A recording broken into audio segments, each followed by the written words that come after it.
Hi, I'm Captain Mahaffey with the Training Division at Horry County Fire Rescue. Today we're going to talk a little bit about the when and how of Cpap use. We're going to go over indications and contraindications for Cpap, and we're going to break down the components, and then we'll show how to actually apply it to a patient. First off, when would you want to use Cpap? Well, Cpap is a great device for really any patient that's short of breath, with the exception of a pneumothorax, and really you want to be careful with asthma a little bit, but basically any patient that's short of breath and can maintain their own airway and is breathing an adequate depth and rate can benefit from Cpap. It really works well on CHF. Some people are a little hesitant to use it on COPD, but I will tell you that it works well on those patients too in most cases.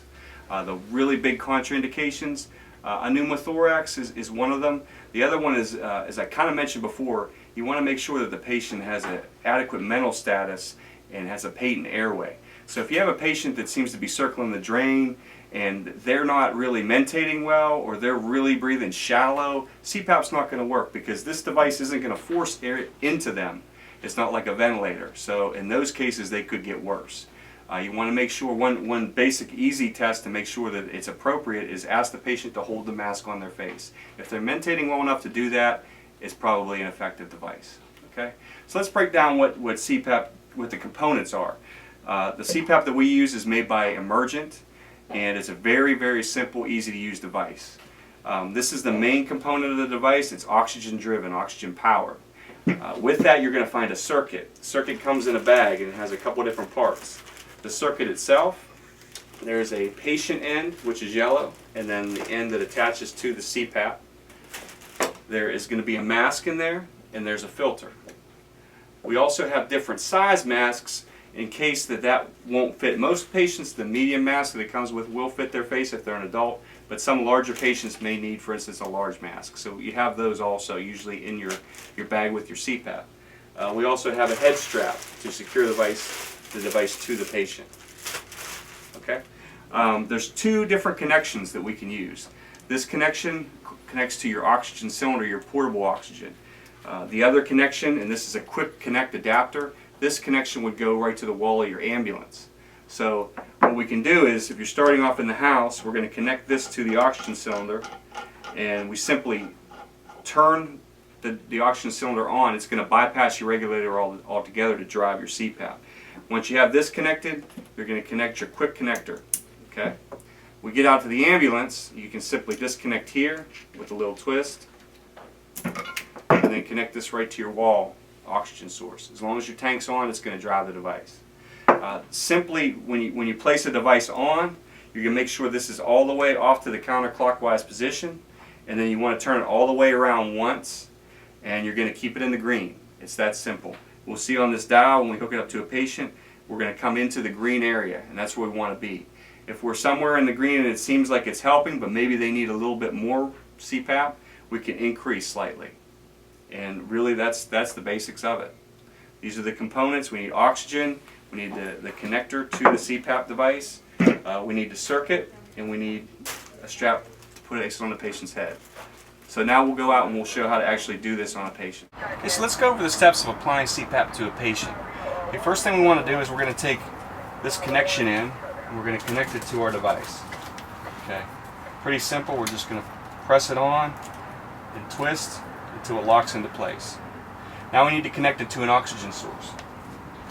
We can use our wall mount adapter and plug right in.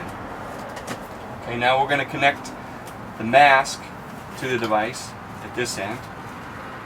And we can also apply the exhalation filter, especially if we have any concerns that this patient might have something that we don't want to breathe in.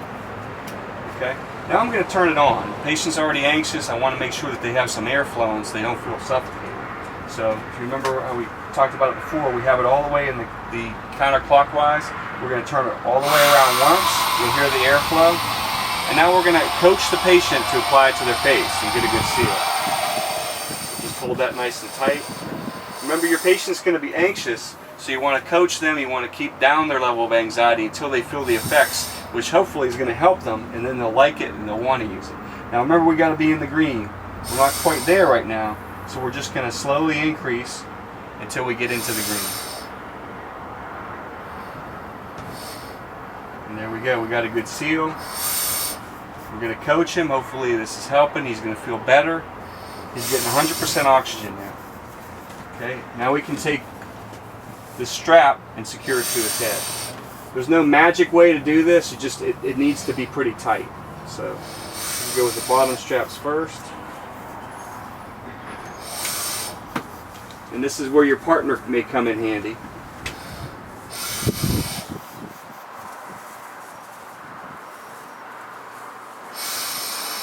And you can either go top to top or you can cross over.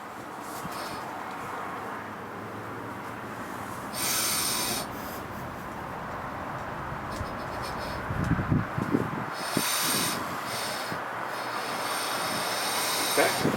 Now what if we need to apply an albuterol treatment to the patient? Well, very easy to do. We're just going to disconnect momentarily. We're going to take our nebulizer and we're going to put it in the circuit between the mask and the circuit itself. So disconnect. Put this in here and then reconnect.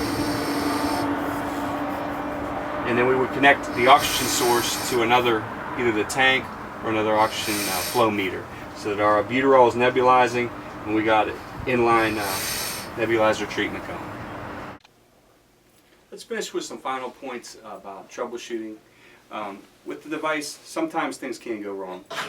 One of the biggest problems you're going to have is with mask seal. If you don't get a good mask seal, you're going to really go through your oxygen and it's not going to be as effective for the patient. This can be from several reasons. Facial hair, a patient with a head that's small or big, or just an irregularly shaped face. So there's a couple solutions. One thing you can try to do is just push the mask into the face more or adjust where it sits on their face. The thing you're going to see is if they don't have a good seal, you're going to hear a hiss of air that's constant as the device is being used, as opposed to just when they take a breath. So if you hear that air leaking, then we need to adjust the mask somehow. If that doesn't work, you can try to use a smaller mask or a bigger mask, whichever one is appropriate. If you have an instance where the device isn't working, or again you're hearing some kind of leak where you can't get the pressure that you need, look at your connections. There's several connections. You have a connection to the device itself, which needs to be snug. Okay.